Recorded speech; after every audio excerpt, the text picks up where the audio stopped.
Um, Waiting for the raft of Trump supporters to come up with excuses as to why Jeff Sessions, the Attorney General, was caught basically red-handed perjuring himself, saying he had no contact with the Russians at all during the campaign, and whoops, you fucking got caught red-handed lying about that. And I'm kind of wondering what they're gonna do with the clips and the sound bites of Sessions during the '90s, screaming about Bill Clinton perjuring himself and how important it is not to lie under oath. And I'm kind of wondering how many people are gonna, rush to the Trump party's aid on this one and say, oh, well, it's not the same thing, or come up with reasons why it's no big deal, or better yet, to try to start coming up with some reasons of why Trump would be kind of, and his campaign, in bed with the Russians. Uh, what's that say if that turns out to be true?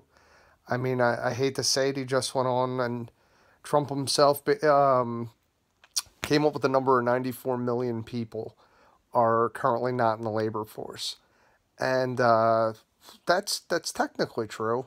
Um, but the number came from the fact that there's millions of students. I think something like 43 million of those people are retired, and then there's the remaining number are disabled.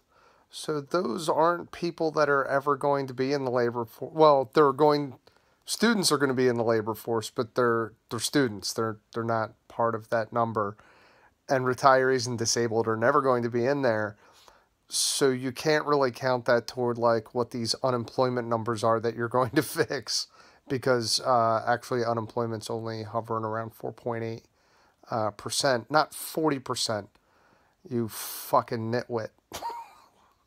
So again, I mean, if you're gonna defend somebody and just fucking yammer on about how they can do no wrong and this and that, this is the kind of shit, unfortunately, you get to deal with. Is it's time to own it. If you stand by him and you, for some fucking goofy reason, still think he's done no wrong, let's hear why. And let's try to do this without saying "but Obama" as your preface, because again, the key with good leadership is not to just be better than the last guy. It's to actually be a decent leader and to make some decent changes in areas that matter. And I hate to say it, a lot of the people that have been saying let's give Trump a chance, they're kind of running out of chances because he's kind of fucking up titanically. His cabinet's fucking up. I think there's no less than 4 of them now that have perjured themselves. That's a big fucking deal. And I mean, when that's your party isn't trying, and I hate to say it, it's fucking March. He's only been in office for fucking less than 2 months, and we're already at this fucking level. So I don't know whether people are gonna start trying to say that it's a witch hunt, which it's not. It's just following rules. That's kind of how our government works.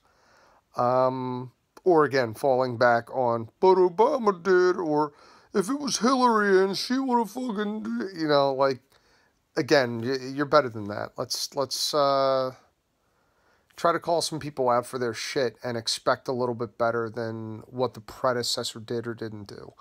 But I'm really eager to hear some opinions on this one, so feel free to chime in. Literally, my apathy is so strong, I'm not even getting out of bed for this one. I fucking trying to sleep, and immediately that stuff started flooding into my head, and I had to get it out. So let's hear what you guys think, and hopefully I'll be able to sleep soundly tonight. See you soon.